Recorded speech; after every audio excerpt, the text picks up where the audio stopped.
Hi, everyone, and welcome to episode 260 of the Tick Bootcamp podcast. The title of today's interview is Manifesting East and West, an interview with Dr. Deepti Agarwal. My name is Richard Johannesson. And I'm Matt Sabatello. During the course of our work here at Tick Bootcamp, we were often asked to refer people to Lyme literate medical doctors. And we often recommend that folks work with case integrative. That practice was getting overwhelmed. They had to grow. And I have to tell you, they found a fantastic doctor to assist them with the work that they're doing over at Case Integrative. This young woman, Dr. Deepti Agarwal, is a brilliant young woman whose family came from India. She was trained as a traditional Western allopathic doctor, and she's now become an integrative doctor where she's merging her culture and the Eastern tools that she learned largely from observing her grandmother working with her grandfather and her traditional allopathic Western training to now learn how to treat people holistically. She talked to us about managing pain versus finding its root cause. She talked about inflammation. She talked about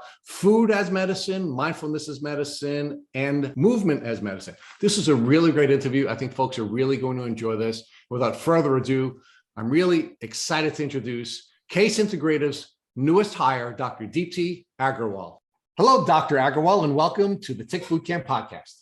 Thank you. Pleasure to be here. We're really excited to have you on the podcast for a lot of different reasons. The most important of which is you have joined one of our favorite practices in the medical community. So talk to us about where you're currently working. So I have joined Case Integrative Health, which is in Chicago, Illinois, and I'm coming in with a unique background as an anesthesiologist and pain management physician. I left a more traditional model of work recently where I was in a hospital background, practicing as an OR anesthesiologist and as a pain management physician in the outpatient clinic. So let's talk about your background first. I want to go a little deeper into your background before we get into your education and your medical training prior to joining Case. So talk to us a little bit about where you grew up. Yeah, so I interestingly grew up in Fargo, North Dakota, and have since been to the East Coast for schooling and now back to the Midwest in Chicago, Illinois for about the last decade. So talk to us about what it was like to grow up in Fargo. I mean, we're all generally familiar with Fargo, North Dakota because of the famous movie title and I guess series Fargo. So talk to us about what it was like to grow up in Fargo. Yeah, that is the most common question I get. So I always tell people that growing up there is similar to just growing up in a suburb of a big city. The difference growing up there is that it was 3.5 hours away from a big city, which was Minneapolis. I would venture to say that since I lived there, which was many years ago, things have evolved and changed. It's a big medical center. It is a big educational center with universities there. But other than that, really has a lot of the same qualities as being on a lot of the Long Island places. Probably not, the bagels are probably not as good, but other than that, it's not much different. So talk to us about your family setting. What was your family setting like? And what was your culture like growing up in your family culture, growing up in North Dakota? Well, so I grew up in an immigrant family in a predominantly non-immigrant community. So I think we did a lot of assimilating, which was fine. I had 2 professional working parents, a younger sister. We grew up very comfortably, I would say, in terms of just our environment was very safe, easy to get around in. Never dealt with a lot of crime, and not a lot of traffic. So in some ways, I always think that was a charmed way to live. But in other ways, we didn't have like the subway growing up, and we didn't have public transportation, and we didn't have all the fun restaurants that other places may have. But having the benefit of immigrant parents, my sister and I still got to travel a lot and do things that probably a lot of our peers didn't get to do. So it's my understanding that you also had contact with your extended family, with your grandparents. So talk to us about what it was like to specifically, grow up in an immigrant family where you had contact with your grandparents. And I'm interested in learning more about the observations you made about your grandmother and how she cared for your grandfather when he was managing his diabetes? Yeah, so actually, my grandparents lived in India. Our parents were very diligent, though, about having us go back fairly frequently growing up. And so that's probably where I would say at a young age that I really did begin to understand that medicine was multifaceted. And I grew up with a mother who was a physician as well. But when we would spend a few weeks in India at a time, and this was over, 20, 30 years of going there, um, my grandparents were fairly regimented. So, my grandfather was a type 1 diabetic from, as long as I knew him, since I was born. And he had a fairly regimented lifestyle, which is, I think, part of the success of him, living until the age that he did. And that included him waking up early. He knew exactly how he was checking his blood sugar. He had a very sort of detail oriented practice of walking outside, getting in touch with nature in the morning, then doing a set of yoga poses, and then doing a set of breathing techniques. And that coupled with my grandmother's interest in naturopathy, I think really led them both to a very successful and healthy life. So you had the experience of growing up in the West, in Fargo, North Dakota. Yeah. You had parents and a mom specifically who was a doctor practicing in a Western culture. And you had regular contact with the East, where you saw people who were living a different life with a different lifestyle and using different tools to maintain their health. And talk to us a little bit about your grandmother and her use of food and the preparation of food, and what role that played in keeping your grandfather, who lived to a ripe old age of the mid 80s, despite having type 1 diabetes. Yeah, my grandmother is a very special woman, and she just passed away recently, so it's hard for me to talk about her. I'm sorry. But she just what I really marvel about her is that she grew up at a time where she was married off very young. She got married probably 16, 17, started having children at 18. And at that time, it wasn't common for women to be educated, but she had this deep passion. I think she probably would have become an official naturopath if she could have, but she did tons of reading. And so every time I would go, and I was always somehow inclined towards health and healthy when I was younger, although the way I look at health is so different than I did when I was growing up.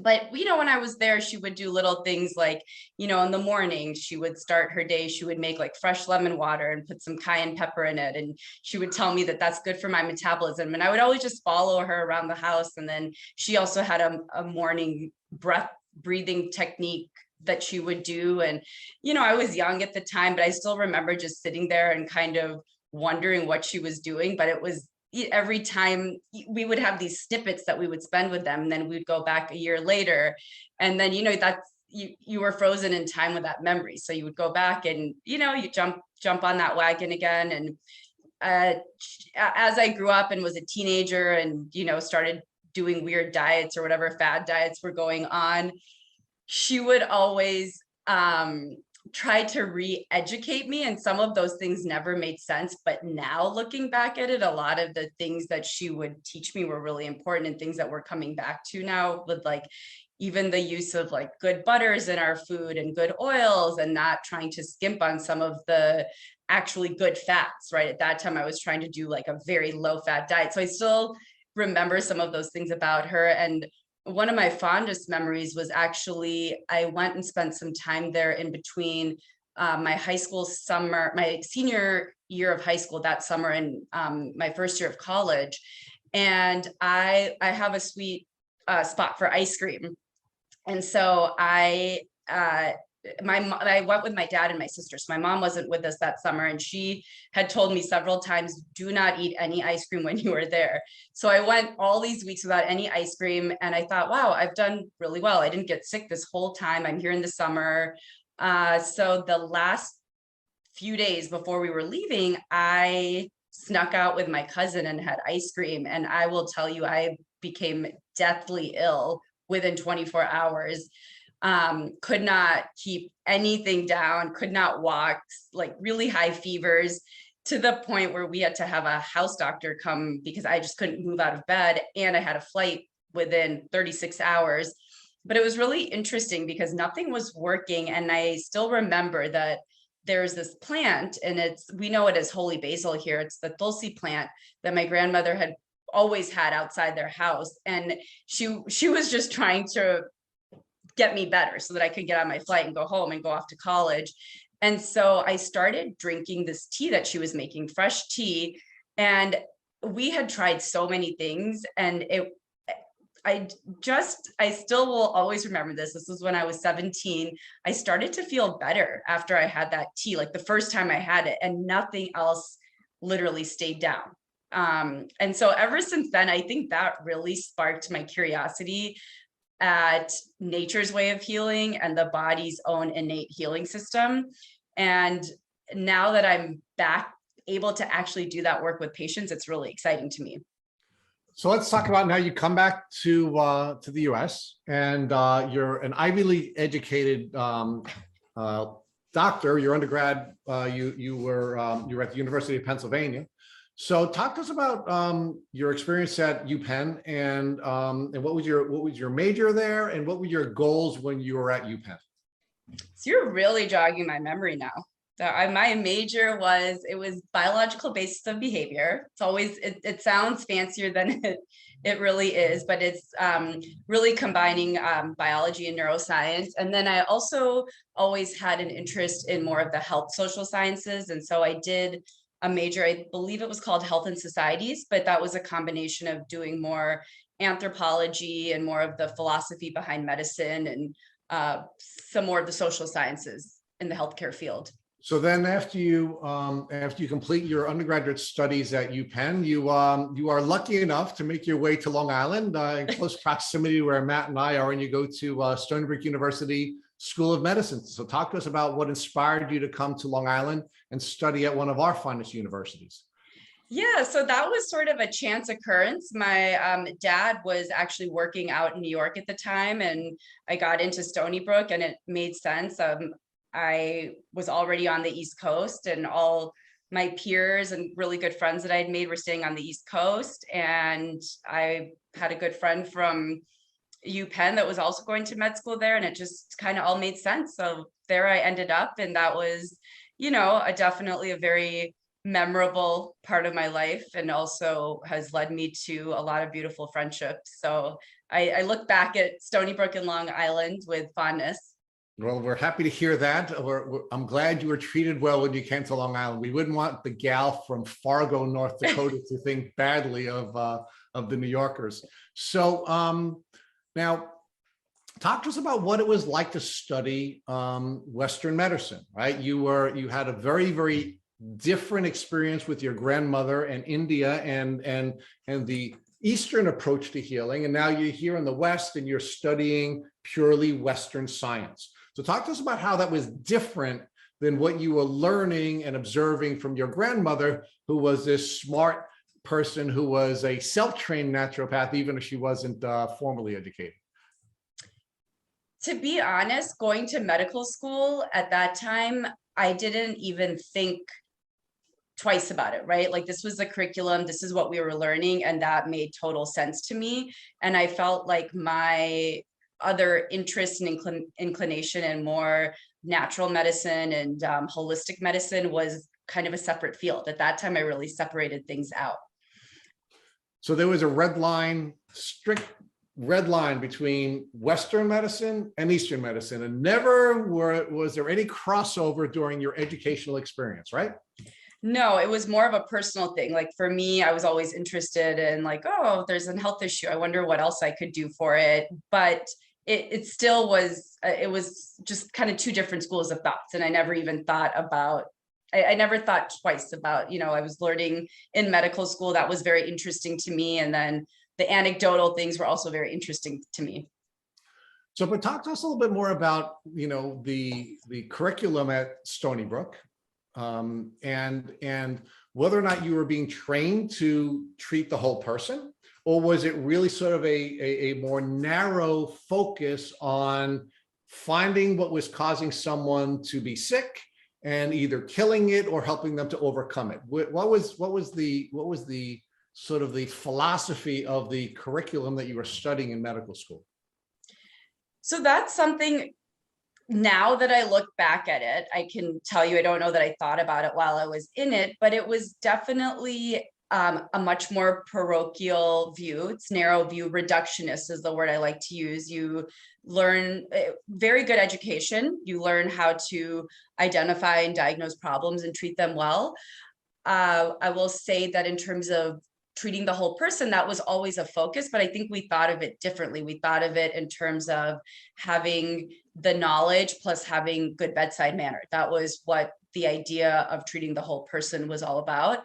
I think that also, looking back on things, we had very little training in nutrition, which I think is paramount to treating and diagnosing problems today. So in general, I look fondly back at my education, but I think there's a lot that I learned since my medical school training. So of course, you're now on a Lyme disease podcast, and you work at Case Integrative with one of the top Lyme literate medical doctors in the country. So, I'm going to ask you the question. During any of your education, whether it be in Fargo, North Dakota, whether it be at the Ivy League University of Pennsylvania, or at one of the top medical schools in New York, Stony Brook University, what did you learn about ticks and tick diseases? So very little. My exposure to tick diseases was really location based. And since then was more when we were doing actual training in the hospital. As we do rotations and then go on as residents, and you'll see Lyme disease in people's histories. And that's sort of the exposure that I'd had. All right, so let's dig into that a little bit more, because you were trained at Stony Brook University, right? It is in the heart of the Lyme Belt. It is within a stone's throw of where the Lyme bacteria itself was discovered, right? The ticks that were examined by Dr. Bergdorfer, who is credited with discovering the Lyme bacteria, were collected here on Long Island. So when you were a student in medical school, give us some details about what you learned about Lyme disease. What did you know coming out of medical school? To be exact would be really hard what I knew then, but from what I remember and recall is, when I think of Lyme, you think of certain neurological symptoms that may come along with it, or certain palsies, but that's really, I think, the extent of the understanding. And even as I went on to practice, it wasn't something that was always the focus, even though I will see patients with it in their history. But now my understanding of it is totally different. Okay, well, we'll get there in a second. So when you were doing your residency, and did you do your residency at Stony Brook, or did you just do rotations when you were a medical student? Just rotations. So when you were doing your rotations as a medical student at Stony Brook, did you learn how to interact with people who were suffering from Lyme disease, or was it just something that was noted in a chart that may have been a part of a larger picture that you were evaluating diagnostically as a student? Definitely just noted in the chart. That was never a specific focus. Okay. Yeah. So talk to us about where you then continued your education. You graduated from Stony Brook University. Talk to us about where you did your residency and some of the hospital rotations that you did after that. Sure. So after Stony Brook, I ended up coming back to Chicago and went to Northwestern for an anesthesiology fellowship. Anesthesia residency. And then from there, I actually went back to New York and did an interventional pain fellowship that was between 3 different hospitals. It was between Cornell, the Hospital for Special Surgery, and Memorial Sloan Kettering, which was a nice way to do pain, because I got to see a little bit of cancer pain, musculoskeletal pain, and then general academic center pain at Cornell. And then I came back to Chicago and started working. So now, during the time that you did your residency and the time that you did your fellowship, and your fellowship, of course, was in New York, again in the heart of the Lyme Belt. Did you come in contact with anyone who had Lyme disease, and did you learn anything about treating Lyme disease during your work at any of those three top hospitals? Definitely patients with a history of Lyme, but again, never the focus of our treatments. So now, when you were learning about patients having a history of Lyme, what did that mean to you, and how did you take that into consideration when you were helping them with the pain issues that you were training to treat people with or help people with during your fellowship? So in general, in the type of fellowship that I was doing, and when we talk about interventional pain fellowship, it is a very reductionist view of pain. So patient comes in, they have a pain complaint, and we really focus on what that pain complaint is. And when you think about someone with Lyme, they're never coming into our clinic with that as their primary complaint. So now let's talk about one other thing that I found really interesting when we were doing our research on you. And then Matt, I know, has a whole host of questions he's really excited to ask you about. I'd like to talk to you about pre-habilitation. And that's a topic that Matt and I have been spending a lot of time developing. We've been developing this in the context of a detox protocol, but I really like your pre-habilitation concept. So talk to us about pre-habilitation and why you think, and maybe I'm not even using the proper term, so please correct the term if it's not the proper term, and what your research has shown on what impact somebody prehabbing will have on the on the amount of time they will have to rehab after a procedure, and B, what impact that has on the outcome of the procedure itself. Yeah, no, that's a great question. So prehabilitation is actually a fairly newer concept in the world of anesthesiology. I think up until now, we always concentrate on rehabilitation, how to get better after surgery. What are we doing? Are we going to PT, occupational therapy? How are we going to get better? And for me, I'm really drawn to the concept of prehabilitation because in general, over the years, I've seen so much increasing morbidity that I always wondered to myself, well, what could we have done, to prevent this? Or what can we do to make someone's outcomes better? Because once we're in the operating room, I think it's very hard for people to understand on a microscopic level that all the issues that are going on in a patient, how that really affects you when you're under anesthesia. We don't really actually understand all those things. And we don't know if the things that we're doing necessarily are in line with the patient's metabolic disorders. And so the more you can optimize yourself before surgery, the better, hands down, you are going to do if everything goes as planned after surgery. And that is really simple things. And when I say simple, they're not simple to enact, but it really, if we could all follow these in general, I think our healthcare system would be less burden. And that is really lifestyle maneuvers. So how do we optimize our eating and our diet for our current circumstances before we go into surgery? How do we optimize our movement? So whether that's exercising, depending on how deconditioned someone is, how do we strength build? If someone's going in for joint surgery, how can we condition those muscles that are getting operated on or increase someone's strength so that afterwards they're not starting at 0%, but they're probably starting at 50%, which is a much better place to rehab from.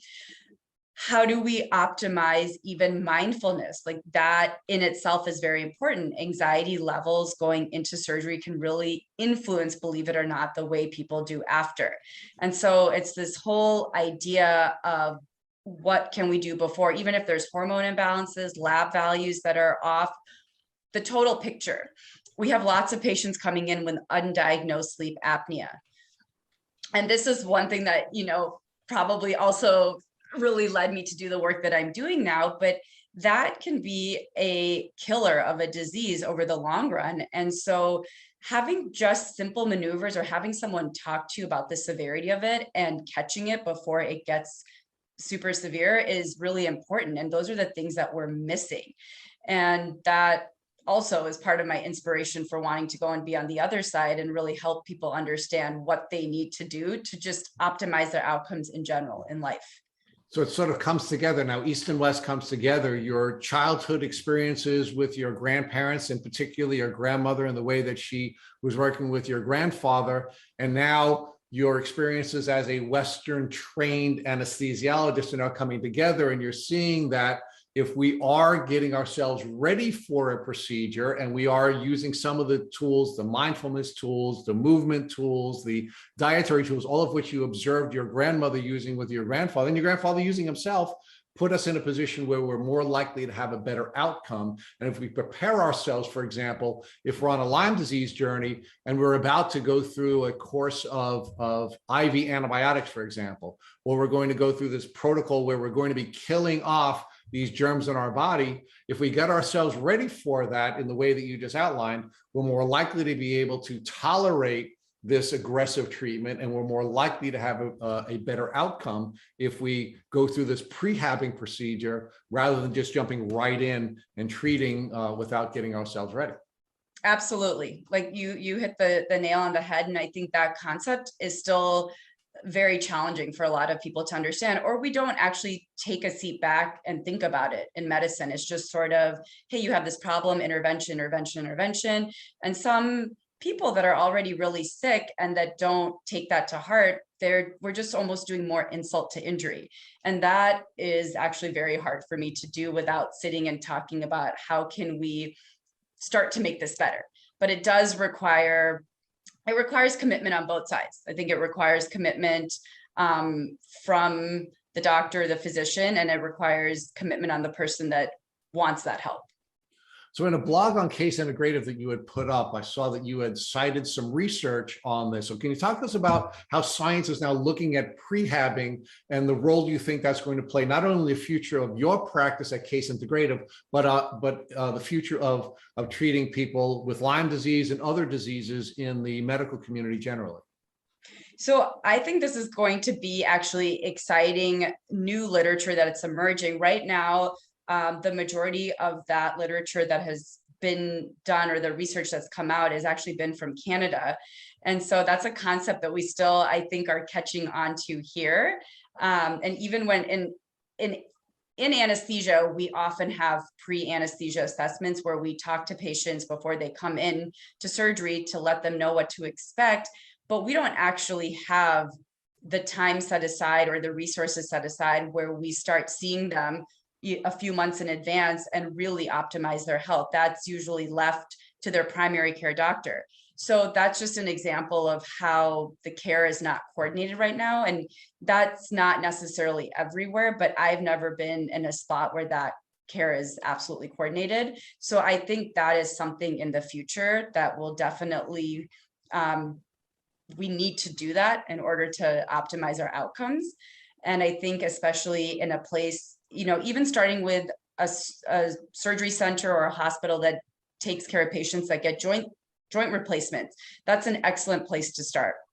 Because there you have patients that are often maybe a little overweight or have lots of pain and haven't been mobile. So you already have some deconditioning to do. You have some dietary optimization that you can do. You may have some metabolic issues that you can optimize going into surgery. So Dr. A, I just want to focus on now your pivot from everything you've been doing, and you talked about with Rich, to the point of you now being hired by Case Integrative Health, and you're now the Director of Integrative and Interventional Pain Management for Dr. Casey Kelly. So from our experience, after interviewing over 250 people with Lyme disease, many of them have pain related to tick-borne illness, right? And your background in pain management is going to bring a lot to the table for Case Integrative. And you were quoted as saying it's your job to not only relieve the root cause of your patient's suffering, but to create longevity in their quality of life. And I can tell you that every Lyme patient wants exactly that. So how are you planning and working with Dr. Kelly and working with people that are suffering from Lyme disease and bringing your approach to helping alleviate pain in those types of patients? Great question. So patients that are coming in with a background of Lyme, I think that you have to have an understanding that having a co-infection in the body is also creating an inflammatory response.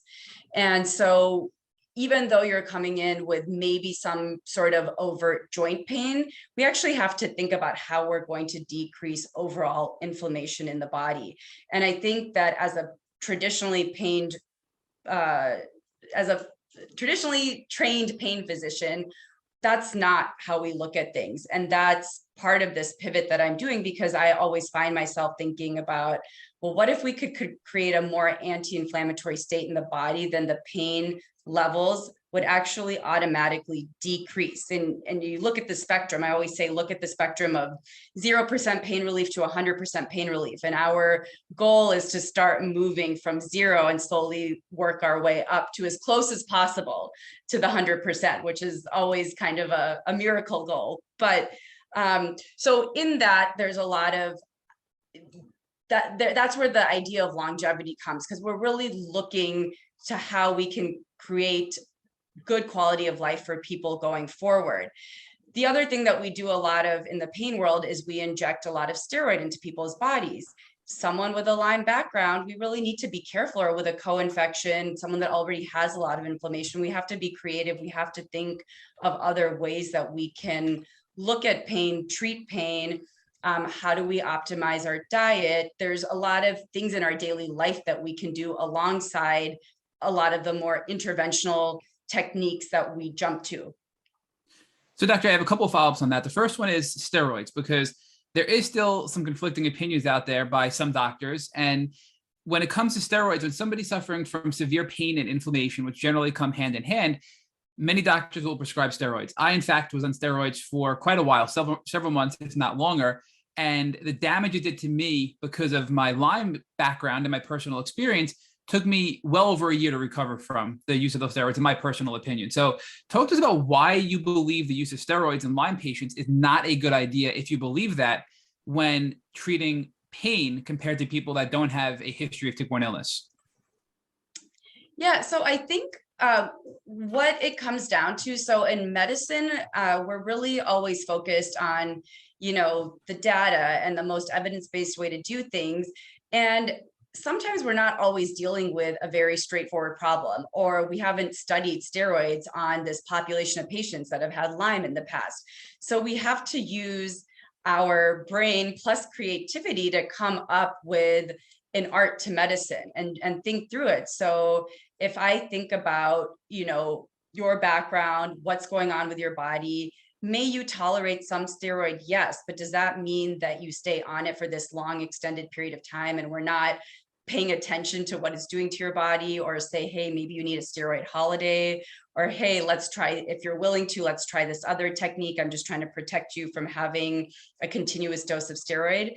So it's not that I ever say anything is bad. And I think that's the benefit of having this allopathic training plus having an integrative training. I can try to take the best of both and say, how can we fit this in to your life and lifestyle and help you get better, but also try to prevent future damage from occurring. Gotcha. So, but Dr. A, I'm curious, do steroids suppress the immune system in your opinion? Because many of us are trying to battle off these microbes from tick-borne illness. And if we have a suppressed immune system, then these microbes can flourish. And now we have a major setback in our tick-borne illness healing journey when we're being treated with steroids. I guess the first question is, do steroids weaken or inhibit your immune system? And if so, is that something generally, as a rule of thumb, you think may be a last resort for tick-borne illness patients? So in general, they can reduce your immunity. Now, you can't ever say, yes, they definitely do, because it depends on the dosages that you're doing it in, the length of time that you're doing it in, what you're doing it for. So it's always a risk of, you always are weighing your risks versus your benefits. That's how a lot of medicine, that's how we have to practice it. So with a tick-borne infection, or with someone that's battling an infection, yes, I always like to think twice. Is what I'm doing the only thing that I can do, or is there a way for me to do something else that may reduce the risk of causing your immunity to go down, but still give you the benefit of whatever we're trying to achieve?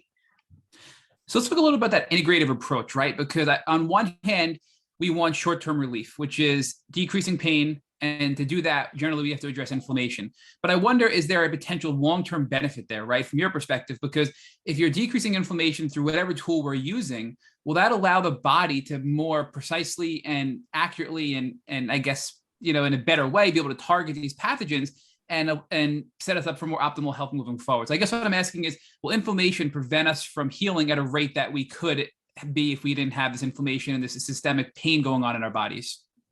Absolutely. And that's really how I believe. And I think a lot of people that practice in the integrative space really do believe that inflammation is the crux of a lot of the disease and issues that we face.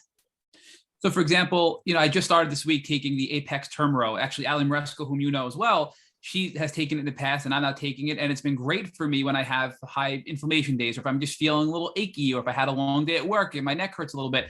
And it's been a wonderful tool. So I think, so you're saying in doing things like that and taking steps in being a little proactive, you're actually setting your body up to be healthier, heal, and not be as susceptible to illness in general. Is that kind of what you're saying as a holistic approach and a zoomed out approach?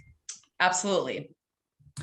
So, on that note, you also were quoted as, you had some brilliant quotes on your blog on Case Integrative. That's why I keep referencing a lot of stuff that you said there. Brilliant. But no, that's really very complimentary. very powerful. So you said an interventional and integrative approach helps you feel better now, but more importantly, it gives you the tools to keep you well for the long term. And that's kind of what we're talking about here, right? So let's talk about some of those tools specifically. Steroids may be a last resort. Again, we're not ruling them out completely, as we discussed, but what are some other tools? I talked about the Apex Turmero, which is basically the curcumin, right, to help decrease inflammation. What are other tools you've used in your experience that can be crossed over to help the tick-borne illness community to decrease inflammation, help with pain, which is your specialty, and also prime the body for healing and recovery from tick-borne illness? Yeah, so at its most basic primitive approach, I think looking at someone's overall lifestyle is really helpful. So we have to start reframing and looking at our diet and food as medicine, right? And that doesn't mean that, everything you put in your mouth has to be so healthy that you never have any pleasures in life. I'm not saying that, but we really need to have this, re-education on how to optimize the things that we like, what we can do to add different nutrients to them, like little tricks, is there a place where I can add some flax or chia, or what am I eating for dinner? Can I add something in that's going to help me lower my blood glucose? So we're always looking at how do I decrease inflammation the most. And something that we don't think about is over the long run, the more elevations or spikes that we have in our blood glucose on a daily basis, the more inflammation that's creating in our body. And that literature is definitely emerging. And that is something that will definitely be the target of longevity medicine for sure. So those are things in the diet that we should think about. You're talking about taking the curcumin, excellent source of an anti-inflammatory spice that exists and is highly regulated and well studied. So aside from that, people can take it in supplement form, but you can also add it to your food. So just understanding, how we can get all the nutrients that we possibly can, because every time we put something in our mouth that's going into our body, it can either cause inflammation or it can have an anti-inflammatory response. The second thing that's really important to talk about is movement. And movement, I say it like that because it's not necessarily exercise per se, but it's under the same category. And not all movement is created equally for everyone. And so for me, I really like to get to know a patient and understand what kind of movement is approachable for them, because people have different types of pain. They're limited sometimes in what they can do. Also, what they have access to may limit what they are able to do. There could be a mindset that, I'm not able to move. So we have to work through some of those challenges. And other people prefer, some people prefer to run, some people prefer to walk as their exercise, some people prefer to stretch. So there's got to be some movement though. And that's definitely also a anti-inflammatory exercise is anti-inflammatory. Building muscle is also anti-inflammatory. I like to say that muscle can be looked at as an anti-inflammatory organ. So we have to talk to patients and see how we can strength train, and that looks different for everyone. Everyone's capacities and abilities are different. Along with movement, the other thing I like to talk about is mindfulness, because mindfulness, believe it or not, is also a very important part of longevity and creating an anti-inflammatory environment in the body. Not only do physical toxins build up in our body, or we have infections, inflammation, all that stuff that's causing plugs and clogs in our body, but we can also have emotional toxins. And that can also affect us at a very cellular level that we don't even think about. And some of those changes that occur, very micro changes that occur with mindfulness, can be very powerful over many years. So those are some of the overarching pillars that I like to start with. And that's what I always call homework for people to leave here and go and do. And then we also have access to a lot of anti-inflammatory nutraceuticals and herbs. In terms of actual pain, there's a lot of different techniques that we can use for patients. What I like about Case Integrative is that we can offer a variety. If someone needs a steroid injection, we can do that, but we can also offer other therapies like prolozone injections into the joints. And prolozone offers us the ability to use natural substances as opposed to steroid. We also have access to a lot of infusions that can help us detoxify the body and create an anti-inflammatory state. So we have a lot of tools in the toolbox, and I think that is also really helpful to just know that there are options, and that gives people a lot of hope that are battling chronic infections. Dr. A, you just threw a ton at us, and I would love to unpack all of it with you. I know we don't have enough time, but I do want to explore a couple of them, or at least one of them specifically. Yeah, sure. So the emotional detox, the emotional toxins you referred to, right? That's something that I don't think we talk about enough on this podcast. And I think the trauma we have in our lives and the emotion we carry in our bodies that we suppress really do inhibit healing. And we're seeing that in a lot of patients, but some people aren't as open to that to listen to this podcast. And I wasn't, frankly, up until very recently, open to that idea of the emotional toxins within my body preventing me from healing. So can you just give us a little bit more detail about what you mean by that and how science backs and proves that? Because a lot of people think it's very woo-woo, this emotional toxins in my body. So, if you could just talk a little bit deeper about that for us with our listeners.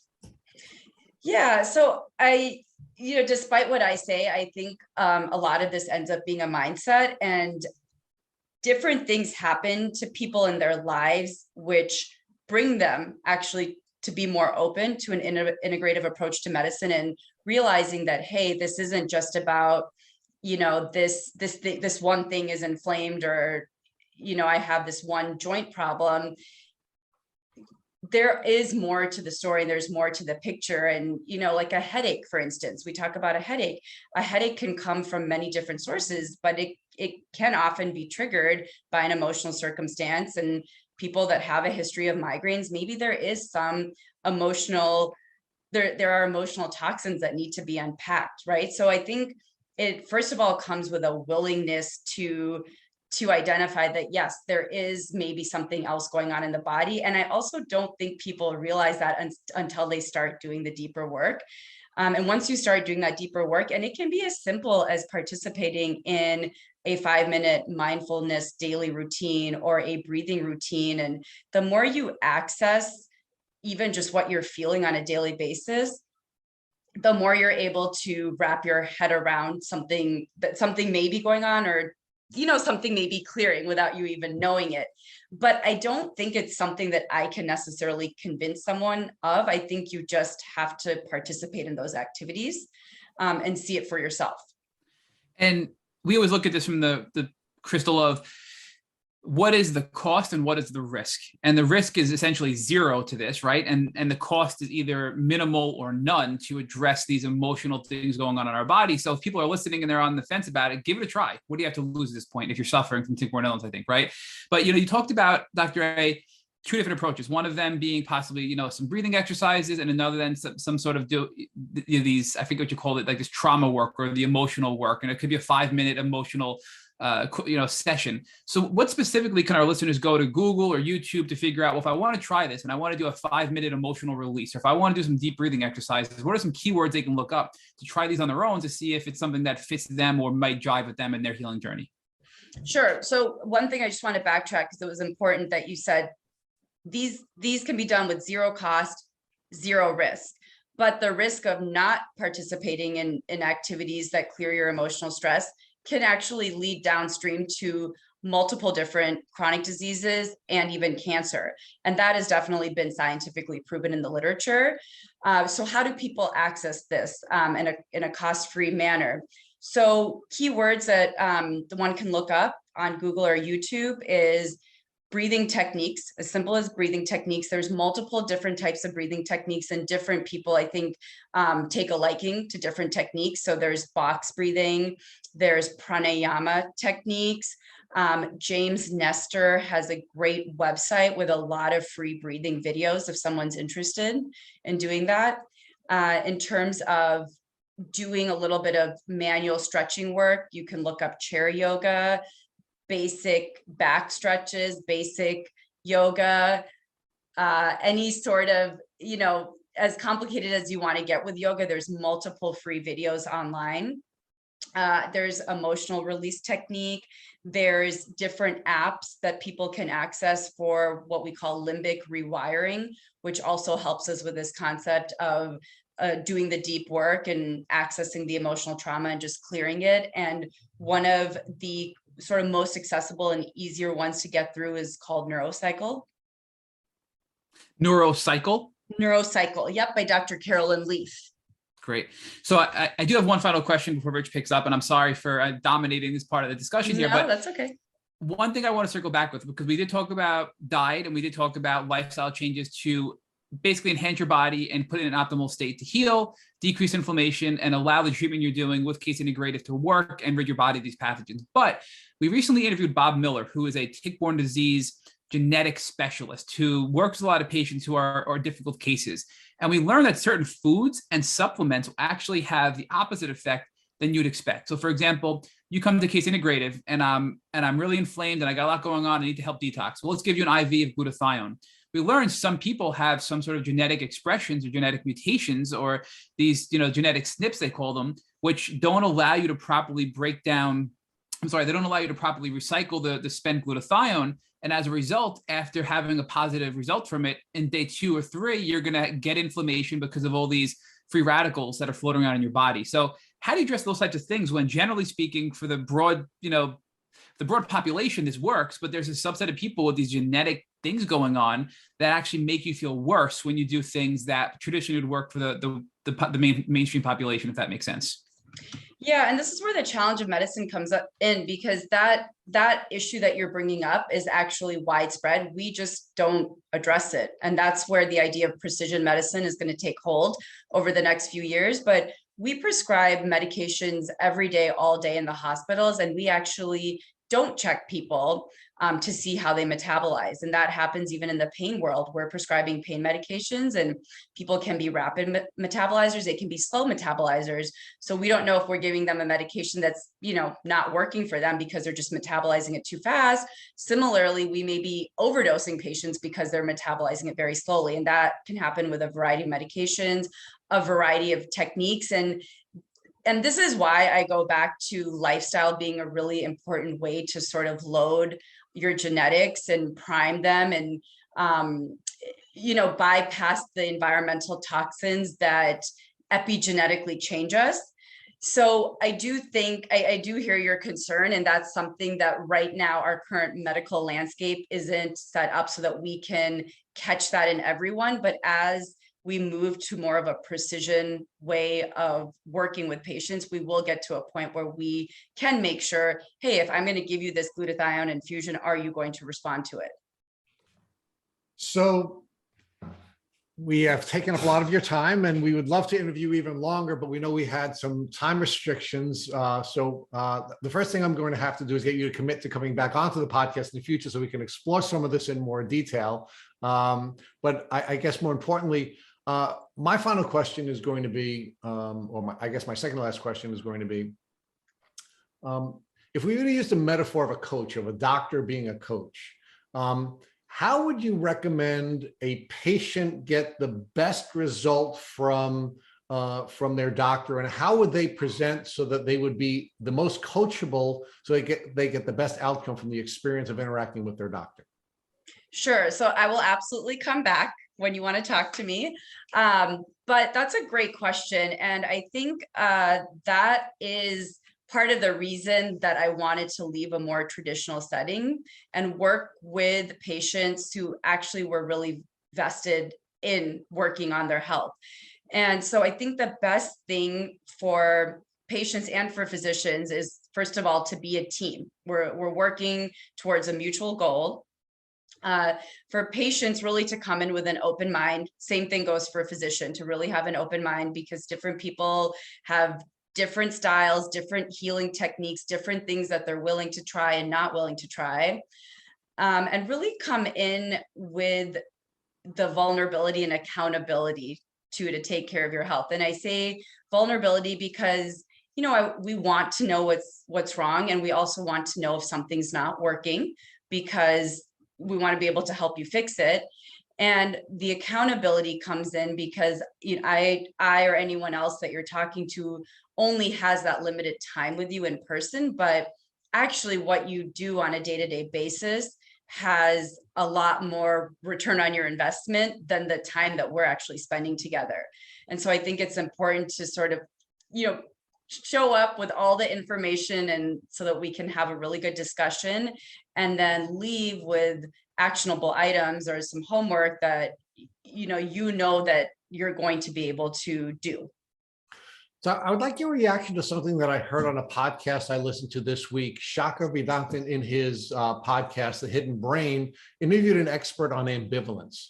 And one of the things that the expert argued was that the best doctors are doctors who are willing to be ambivalent with their patients, to learn with their patients and to figure things out together. But patients don't respond well to doctors who are showing some ambivalence and showing some vulnerability. So how do you sort of strike that balance between the medical community essentially having conditioned both its doctors and its patients to have somebody ride it on a white horse and give you a solution, knowing that that's not going to be the best environment for the patient or the doctor, but making sure that the patient is comfortable with you having sort of this team building relationship that we're not conditioned, at least in Western cultures, to expect and to benefit from? Sure. Yeah, that's actually a really good point that you brought up. And I think a lot of it it's a style issue too. And a lot of patients that find us at Case, I think, like the team effort, and a lot of patients that I met are actually really on top of their health. And so that I really appreciate, because it makes it really fun actually to work together. Some patients that don't want the ambivalence, that's fine. You learn that style, and then you work with that style. And that's part of the art of medicine that I was saying. So it doesn't necessarily have to be that, you know, we should be working as a team, but some people view the doctor-patient relationship as, hey, you know, even if my doctor has a little bit of ambivalence, it's not necessarily ambivalence. It's just, hey, I'm open to working with you. And I'm not saying that you absolutely have to do this, but I'm suggesting that these may be steps or measures that you can take to help you make your health better. And so I think just reframing that, and people even listening to a podcast like this, where they understand that we're not saying that because we don't know what we're talking about, or I don't need to absolutely say you have to do this, but it's coming from a good place, and it's coming from a place that we want to be able to work together. Because if I tell you to do something, but your heart's not in it, then you're most likely going to leave here and not be compliant with it. So Dr. Agarwal, we really love this interview. We are absolutely going to chase you down for a future interview. We can focus on some of these points in more detail. But for folks who want to learn more about you between now and when we can get you back on the podcast, where can they find more out about you and your blogs and the other information that you're putting out into the community? Sure. So keep posted on the Case Integrative Instagram page, because we will keep track of all the blogs that are coming out. I have an Instagram page at Breath and Body MD. And we also have a website, Case Integrative Health, that people can follow us on. So Dr. Deepti Agarwal, we really enjoyed this podcast. You're a wonderful young woman. We are looking forward to learning more about you and the progress that you're going to make at Case Integrative. So thank you for spending some time with the community of Tick Bootcamp. Absolutely. Thank you for having me on. Thank you for listening to the Tick Bootcamp interview with our guest, Dr. Deepti Agarwal. To our listeners, we have a call to action. First, if you'd like to learn more about Dr. Agarwal, please visit her Instagram page at Breath and Body MD or at the Case Integrative Instagram page. Second, if you enjoyed this episode of the Tick Bootcamp podcast, please share with your friends by using the social media buttons you see at the bottom of our post. Third, Tick Bootcamp has created a Tick Bite Blueprint that has been inspired by the information that has been provided to us by past guests on our podcast. We urge you to visit our website at tickbootcamp.com to view our blueprint. Please note we would appreciate any input or any improvements you would like to share with us on the blueprint. Fourth, don't forget to subscribe to this podcast on Apple Podcasts, Google Podcasts, or Spotify to get your automatic episode updates of our Tick Bootcamp podcast. And finally, we thank you, our community, for your comments on our past podcast episodes. Please take a minute to leave us an honest review on iTunes, on Instagram, or on our website. We make it a point to read every single one of the reviews we get. Thank you, as always, for listening.